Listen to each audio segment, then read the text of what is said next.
నూలు నూలులో శతాబ్దాల గౌరవం, పట్టు పరంపరకు ప్రతీక, సంప్రదాయానికి శాశ్వత చిరునామా సఖీ. తమిళనాట సినీ నటుడు విజయ్ విజయం తెలుగు సినిమా ప్రపంచాన్ని అలానే దక్షిణాది సినీ రంగాన్ని కొత్త దారుల వైపు నడిపించబోతుందా? గతంలో చూసినటువంటి సినీ నటుల విజయాలకు భిన్నంగా విజయ్ అనుసరించినటువంటి విధానంతో ఇప్పుడు రాజకీయంగా ఎలాంటి మార్పులు రాబోతున్నాయి? ఆల్రెడీ తెలుగు రాష్ట్రాల్లో ముఖ్యంగా ఆంధ్రప్రదేశ్లో సినీ నటుల రాజకీయ ప్రస్థానాన్ని మనం చూస్తున్నాం. రాబోయే రోజుల్లో ఇది ఏ విధంగా మారొచ్చు విశ్లేషించే ప్రయత్నం చేద్దాం. మనతో పాటు సీనియర్ జర్నలిస్ట్, ఫిలిం క్రిటిక్ ప్రభు గారు ఉన్నారు. ప్రభు గారు నమస్తే. విజయ్ ఎంట్రీ అంటే రాజకీయాల్లోకి వచ్చిన విధానం కానీ, ఆయన వెళ్ళినటువంటి స్ట్రాటజీస్ కానీ ఇవన్నీ సూపర్ హిట్. ఇలా వెళ్తే మళ్ళీ మనం కూడా అధికారంలోకి రావచ్చు అనేటువంటి ఒక రోల్ మోడల్గా విజయ్ మారిపోయారనే చర్చ నడుస్తుంది. ఇప్పుడు విజయ్ గెలుపు తర్వాత సినీ రంగానికి చెందిన ప్రముఖుల రాజకీయ ప్రస్థానం రాబోయే రోజుల్లో మరింత పెరుగుతుంది అనేటువంటి అంచనాలు ఉన్నాయి. నిజంగా అలాంటి పరిస్థితి ఉంటుందా? సినిమా వాళ్ళ రాజకీయ రంగ ప్రవేశాన్ని రెండు విధాలుగా విశ్లేషించుకోవాలి. పార్టీలు స్థాపించి వచ్చేటువంటి వ్యక్తులు వాళ్ళ స్థాయి వేరు. చిన్నగా చింతక నియోజకవర్గాల్లో ఎమ్మెల్యేలుగా, ఎంపీలుగా పోటీ చేసేటువంటి సినిమా గ్లామర్ తోటి చేసినట్టు వాళ్ళు వేరు. కాబట్టి ఆ రెండు రకాలుగా చూసుకున్నట్లయితే మరలా ఇప్పుడు అంత పెద్ద స్థాయిలో పార్టీ పెట్టేటువంటి పరిస్థితులు ఏ రాష్ట్రంలోనూ లేవు. ఒక సినిమా నటుడికి పార్టీలు కొత్తగా స్థాపించాల్సినవి ఏమి లేవు. కొత్తగా జనసేన పార్టీ ఇక్కడ ఆంధ్రప్రదేశ్లో ఉంది, అక్కడ ఇతను పెట్టిన టీవీకే ఉంది. ఆ విధంగా పార్టీ స్థాపించేటువంటిది కాదు. కానీ సినిమా వాళ్ళ మూలంగా విడివిడిగా పార్లమెంట్ నియోజకవర్గాలు, ఆయా స్థానికమైనటువంటి నియోజకవర్గాల్లో పోటీ చేయడానికి సినిమా వల్ల ఆసక్తి అనేటువంటిది పెరిగే అవకాశం ఉంది. ముఖ్యంగా తమిళనాడులో చిన్న చితక ఆర్టిస్టులు కనుక టీవీకే పార్టీలో చేరినా కానీ, లేదా ఏరే పార్టీలో చేరినా కానీ కొంత విజయ అవకాశాలు, ఎమ్మెల్యేలుగా, ఎంపీలుగా చేసే అవకాశాలు ఉన్నాయి. కానీ అంటే ఇప్పుడు ఏపీలో ఉంది పరిస్థితి. మీరు అన్నట్టుగా తెలంగాణలో ఇంకా రాజకీయ నాయకుల ప్రస్థానాలు అనేవి ఏమీ కనిపించట్లేదు. చాలామంది నటులు, విపరీతమైన జనాదరణ ఉన్నవాళ్ళు కూడా, రాజకీయాలు మనకెందుకు అనుకున్న వాళ్ళు కూడా విజయ్ తెచ్చుకున్నటువంటి ఒక విజయం వాళ్ళలో కూడా మనం ఎందుకు ట్రై చేయకూడదు అనే ఆలోచన తీసుకురాదు. ఇప్పుడు చాలామంది పేర్లు వినిపిస్తున్నాయి. జూనియర్ ఎన్టీఆర్ ఉన్నాడు, ఆయన రేపు ఎప్పుడైనా ఎంట్రీ ఇవ్వచ్చు అనేటువంటి చర్చ నడుస్తుంది. అలానే తమిళనాడులో ఇంకా కొంతమంది నటులు, కమల్ హాసన్ లాంటి జనరేషన్ అయిపోయినా కానీ యంగర్ జనరేషన్స్లో ఆసక్తి చూపిస్తున్నటువంటి వాళ్ళు, రాజకీయాలపై ఆసక్తి చూపిస్తున్నటువంటి వాళ్ళు ఉన్నారు. కర్ణాటకలో కూడా అలాంటి పరిస్థితి ఉంది. రాజ్ కుమార్ గారి ఫ్యామిలీ, ఎందుకంటే దానిపైన కూడా చర్చ నడుస్తుంది సోషల్ మీడియాలో. అలాంటి అవకాశాలు లేవా? లేవు. మళ్ళీ కొత్తగా పార్టీ స్థాపించి ఆ స్థాయిలో మళ్ళీ విజయాన్ని అందుకునేటువంటి అవకాశాలు ఇప్పట్లో ఎక్కడా లేవు. మన ఆంధ్రప్రదేశ్లో కూడాను ఒక ఎన్టీఆర్ కూడాను, జూనియర్ ఎన్టీఆర్ కూడాను ప్రస్తుతం రాజకీయ స్తబ్దతలో ఉన్నాడు తప్ప తను కూడా ఒక నిర్ణయం తీసుకుంటే ఎలాంటి పరిస్థితులు, పరిణామాలు అంటే వెయిట్ చేయాలి తప్ప ఆ పార్టీ స్థాపించేది. చిన్న చితక మాత్రం డెఫినెట్గా చేరతారు. ఇప్పుడు టీవీకే పార్టీలో ఈ సినిమా వలన ఆయన ఆహ్వానించేటువంటి పరిస్థితి ఉండట్లేదు. ఇప్పుడు తమిళ నటికర సంఘం ఇప్పుడు ఇతన్ని సన్మానించేటువంటి డిఎంకేలోనే ఉన్నారంటారు కదా. ఇప్పుడు జయలలిత గారు వెళ్ళిపోయినాక ఏ డిఎంకేలో సినిమా నటులు ఎవరో లేరు అసలు. అందరూ డిఎంకే క్యూ కట్టారంట. ఇప్పుడు విజయ్ గెలిచిన తర్వాత వాళ్ళందరూ రివర్స్ అవుతారు. గ్యారంటీగా అవుతారు. ఎందుకంటే ఇప్పుడు రాజకీయంగా ఒకళ్ళు గెలిచినప్పుడు, ఒక సినిమా పర్సన్ గెలిచినప్పుడు సాధారణంగా రామారావు గారు కూడా పార్టీ పెట్టినప్పుడు చాలామంది మేము వస్తామంటే వద్దు బ్రదర్, మీరు పని చూసుకోండి, మేము సాధించుకొస్తామని చెప్పి ఆయన సాధించుకొచ్చినట్టు సందర్భం ఉంది. కాబట్టి కొంత మేరకు ప్రభావం ఉంటుంది. పార్టీలు స్థాపించి చేసేటువంటి ప్రభావం కాదు. కానీ ముఖ్యంగా తమిళనాడులో సినిమాలు, రాజకీయాలు అనేటువంటి పరవేసుకుపోయినటువంటి చరిత్రే మనకు తెలుసు. గత 6 దశాబ్దాలుగా అంటే గతంలో పార్టీ పెట్టి చెయ్యాలి అనే ఉత్సాహం ఉండింది. మీరు అన్నట్టుగా చాలా మంది వచ్చారు. తమిళనాడులో కూడా చాలా పార్టీలు పుట్టినాయి సినిమా నటుల ఆధ్వర్యంలోనే.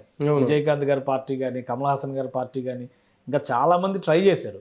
కానీ విజయం సాధించిన తర్వాత ఏంటంటే కరెక్ట్ ప్లాన్తో వెళ్తే మనం కూడా ట్రై చేయొచ్చు అనే ఉత్సాహం ఏమి కనపడలేదా? లేదా ఈ తమిళనాడుకు మాత్రమే సాధ్యమయ్యేటువంటి జెనెటికల్ థియరీ అంటారా? నేనేమంటానంటే ఎక్కడైనా సరే ఎవరైనా ప్రయత్నించు, కానీ అక్కడ ఉన్న స్థానిక రాజకీయ పరిస్థితులు, సమీకరణాలు, పరిస్థితులు ఏంటి, అవి వెల్కమింగ్గా ఉన్నాయా లేవా? కేవలం సినిమా గ్లామర్ కాకుండా రాజకీయ పరిస్థితులు కూడా అనుకూలించాల్సిన అవసరం ఉంది. పరిస్థితులు అనుకూలించకుండా వెళ్ళిపోయి పార్టీలు పెట్టేసినంత మాత్రాన విజయం వచ్చేస్తుంది అనేటువంటిది లేదు. అది కాకుండా మొదటి నుంచి వచ్చేటువంటి ఇది కూడా కావాలి.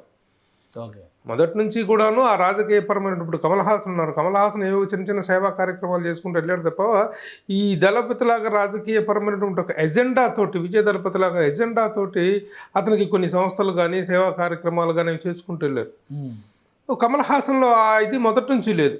అతను కొంత విభేదిస్తూ ఉండేటువంటి వ్యక్తి రాజకీయ వ్యవస్థ మీద కొంచెం విమర్శనాత్మకమైనటువంటి ధోరణితో వెళ్ళినటువంటి వ్యక్తి కమల్ హాసన్. కాబట్టి యాక్చువల్గా సాధించినటువంటి ఈ విజయానికి కొంత నేపథ్యం ఉంది. కాబట్టి ఎవరు త్వరగా వచ్చేసి పార్టీ పెట్టినంత మాత్రం పరిస్థితులు మాత్రమే సక్సెస్ కాదంట. అక్కడ కావాలి ఒక పరిస్థితి, థర్డ్ ఫోర్స్ అనేటువంటిది కావాలి. ఇప్పుడు జయలలిత గారు చనిపోయిన తర్వాత ఏర్పడిన వ్యాక్యూమే ఈ రోజున విజయ్కి అవకాశాన్ని కల్పించింది. ఆ వ్యాక్యూమ్ లేకపోతే జయలలిత కనుక ఉండున్నట్లయితే రాజకీయ పరంగా మరొకలా శక్తి, సినిమా శక్తి అనేటువంటిది అక్కడ ఇది అవకాశం లేదు. ఆవిడ మరణం తర్వాత వచ్చినటువంటి వ్యాక్యూమ్ అది. ఆ వ్యాక్యూమ్ చక్కగా ఉపయోగించుకున్నాడు విజయ్. అలాంటి పరిస్థితులు ఎవరికైనా వస్తే రావచ్చు. ఆ స్టార్డమ్ అనేటువంటిది ఒక 30 సంవత్సరాలు 40 సంవత్సరాల స్టార్డమ్ ఉండాలి. ఎవరున్నారు ఇప్పుడు అంత స్టార్డమ్ కలిగిన వాళ్ళు? కానీ అది ఆ పాయింట్ ఆఫ్ వ్యూలో ఆలోచించారు. కానీ ఇంకోటి అంటే ఉత్తరాది రాష్ట్రాల్లో ఎక్కడ కూడా సినిమా నటుల హడావుడి, హవా, ప్రభావం ఇలాంటివి మనం చూడం. దక్షిణాది రాష్ట్రాల్లోనే అంత ఇంత కనపడదు. తమిళనాడులో ఇంకొంచెం ఎక్కువ కనపడుతుంది. ఎందుకని దానికి ఏమైనా స్పెసిఫిక్ రీజన్ ఉందా? స్పెసిఫిక్ రీజన్ తమిళనాడులో హీరో వర్షిప్ అనేటువంటిది చాలా ఎక్కువ. మొదటి నుంచి కూడా హీరో వర్షిప్ అనేటువంటిది ఉండటం. కానీ వాళ్ళ హీరో వర్షిప్ మాత్రమే కాదు, మొదటి నుంచి రాజకీయాల్లోకి స్టార్స్ అనేటువంటి వాళ్ళు ఎంటర్ అవ్వటం అనేటువంటిది రచయితలు వాళ్ళు ఫస్ట్ రాజకీయాల్లో ఇదైన తర్వాతనే సినిమాల్లో పాపులర్ అయ్యారు. రాజకీయం, సినిమాలు రెండు ప్యారలల్గా నడిచింది. మనం ఒకసారి తీసుకుంటే కరుణానిధి గారిని తీసుకున్నా సరే, ఎంజీఆర్ గారిని తీసుకున్నా సరే, అంతకుముందు అన్నాదురై గారిని తీసుకున్నా సరే, వీళ్ళందరికీ సినిమా రాజకీయ నేపథ్యం ఉంది. రాజకీయ నేపథ్యం, సినిమా నేపథ్యం రెండు కలిసి వెళ్ళినాయి. ఒకేసారి రాజకీయాల్లో దూరిపోలేదు వాళ్ళు. ఎంజీఆర్ గారు ముఖ్యమంత్రి కాకముందు, నటుడు కాకముందు నుంచే రాజకీయమైనటువంటి ప్రస్థానం ఉంది ఎంజీఆర్కి. వీళ్ళందరూ కూడాను మా పెద్ద ఆయన పెరియార్ రామస్వామి గారి ఇదిలో నుంచి వచ్చినటువంటి వాళ్ళు. అక్కడ అన్నాదురై గారిని ఈయన కానీ పెరియార్ రామస్వామి గారిది పెట్టినటువంటి ద్రవిడ సంస్కృతి నుంచి వచ్చినట్టు వాళ్ళు రాజకీయ పరమైనటువంటి జర్నీ ఉన్న తర్వాతనే సినిమా పాపులారిటీ అనేటువంటిది తోడవటంతో ఇదైంది. డైలాగ్ రాస్తే కరుణానిధి రాయాలి, చెప్తే శివాజీ గణేశన్ చెప్పాలనేటువంటిది ఒక పెద్ద పాపులర్ ఇది అక్కడ. అట్లాగే ఎంజీఆర్కి జానపద కథానాయకుడిగా ఎలాంటి చిన్న ఒక అద్భుతమైనటువంటి ఎదుగుదల ఏర్పడింది. అవి సినిమాల్లోకి వచ్చింది తప్ప ఇక్కడలాగా మనలాగా సినిమాల్లో ఎదిగిన తర్వాత రాజకీయాల్లోకి రాదు. వాళ్ళు రాజకీయ స్పృహ అనేది ఆ బీజాలే కంటిన్యూ అవుతూ వచ్చినాయి అనమాట. ఇప్పుడు మనం మొదట చూసుకున్నట్టు ఇప్పుడు ఉన్నటువంటి ఇండియన్ సినిమాలో అసలు ఫస్ట్ రాజకీయంగా తొలి ఎంపీ అయింది ఎవరు? సినిమా ఇండస్ట్రీ నుంచి కొంగర జగ్గయ్య గారు. అది జరిగింది 1967లో. జగ్గయ్య గారు ఎంపీ కావటం లేదు. అంతకుముందు 1962లోనే చేయమంటేను చేస్తానంటేను నెహ్రూ గారు వద్దని చెప్పేసి వారించారు ఆయన్ని. దానికి ఒక ఆచార్య పెద్ద ఆయన ఒక ఆయన చేస్తున్నారు, దాని కారణంగా వద్దని అన్నారు. 67లో ఆయన ఎంపీ అయ్యారు. First MP from the Indian film industry. అయితే ఈ రామచంద్రన్ గారికి అంతకుముందు నుంచి రాజకీయ నేపథ్యం ఉంది. వీళ్ళందరిలో కల్లా మనకు చూసుకున్నట్లయితే సౌత్ ఇండియాలో మనం 5 పెద్ద స్టార్స్ అని చెప్పుకుంటాం. 5-6. తెలుగులో ఎన్టీఆర్, ఏఎన్ఆర్, తమిళనాడులో ఎంజీఆర్, శివాజీ గణేశన్, కర్ణాటకకు వస్తే రాజ్ కుమార్, ప్రేమ్ నజీర్ మలయాళం. కాంటెంపరీ తప్ప ఆయనకి ఇంత స్థాయిలో ఇంత స్టార్డమ్ లేదు ప్రేమ్ నజీర్కి. కాంటెంపరీ యాక్టర్ ఆయన, పాపులర్ యాక్టర్. అయితే ఈ స్టార్డమ్ మ్యాట్ని ఐడాల్స్ అంటే వీళ్ళు 5 సౌత్ ఇండియాకి సంబంధించిన వరకు. 5లో అందరికంటే పెద్ద ఆయన ఎంజీఆర్, బోర్న్ ఇన్ 1917. ఆయనకి ఆ రాజకీయ నేపథ్యం ఉంది. ముందు రాజకీయ నేపథ్యం, సినిమా నేపథ్యం రెండు ప్యారలల్గా రన్ అయినాయి. That is the reason. ఆ విధంగా తమిళనాడులో మామూలుగా హీరో వర్షిప్, ఆర్టిస్ట్ వర్షిప్ అనేటువంటిది చాలా ఎక్కువ. చిన్న చిన్న జూనియర్ కెమిడియన్స్ కూడాను, కెమిడియన్స్ పట్ల కూడా ఒక ఆరాధనాపూర్వకంగా చూడటం, వాళ్ళని అభిమానించడం, వాళ్ళ కార్యక్రమాలకు విపరీతంగా వెళ్ళటం, అక్కడ ఏదైనా రాజకీయంగా వాళ్ళకి ఏదైనా ఇబ్బంది వస్తే పెట్రోల్ పోసుకొని తగలెట్టుకోవటం. ఎంజీఆర్ గారు చనిపోయినప్పుడు నేను చెన్నైలోనే ఉన్నాను, అసిస్టెంట్ డైరెక్టర్గా ఉన్నాను 1987. ఆయన చనిపోయినప్పుడు అయితే ఆ మద్రాసు నగరంలో మంచినీళ్ళు కూడా దొరికాయి. ఇది కూడా తినడానికి కూడా ఏం దొరక గొడ్డు కారం వేసుకొని ఇంత అన్నం వండుకొని తినేసి రూమ్లో కూర్చున్నాం మేము బ్యాచులర్స్ అందరూ అసిస్టెంట్ డైరెక్టర్గా చేస్తున్న రోజులు. అంత దారుణంగా ఉంటుంది అక్కడ పరిస్థితులు, అంత హీరో వర్షిప్ ఉంటుంది. అదే ఇక్కడ కంటిన్యూ అవుతుంది. సో ఇప్పుడు దానికి విజయ్ మరొక కొంత ఉత్తేజం ఇచ్చాడు అనుకోవాలా? వ్యూహాత్మకంగా అంతే కదా సాధించిన విజయం. ఇప్పుడు చూడు, ఒక్కరోజు ఆయన ప్రమాణ స్వీకారం లేట్ అని చెప్పి ఆవిడ పెట్రోల్ పోస్తుంది అలట్టుకున్నాడు. అంత దారుణంగా ఉంటుంది అక్కడ హీరో వర్షిప్ అనేటువంటిది. ఆ హీరో వర్షిప్ అక్కడ తర్వాత నెక్స్ట్ స్టేజ్లో కొంతమంది దగ్గర ఉంది. కానీ ఈ ఎంత వేలం మెరుగు అయితే మాత్రం ఆంధ్రాలో కొంతవరకు మేరకు ఉంది. అయితే మరి తగలెట్టుకునే అంత వేలం మెరుగు అయితే మాత్రం ఉండదు.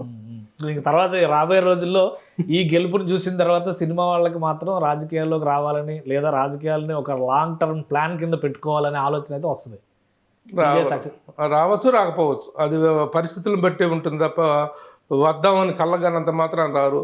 ఇక్కడ మనం చూసాం, ఇక్కడ చాలామంది రాజకీయ ప్రమేయం ఉన్న వాళ్ళు ఉన్నారు. ఆ రోజు జగ్గయ్య గారు తర్వాత జమున గారు కానీ విడిగా రామారావు గారిని పక్కన పెట్టేస్తే ఎంతమంది నటులు, కోట శ్రీనివాసరావు, బాబు మోహన్, వీళ్ళందరూ కూడా రాజకీయ ప్రస్థానం నేపథ్యం ఉన్నటువంటి వాళ్ళే కదా, పదవులు తీసుకున్న వాళ్ళు ఎమ్మెల్యేలుగా గెలిచారు కదా.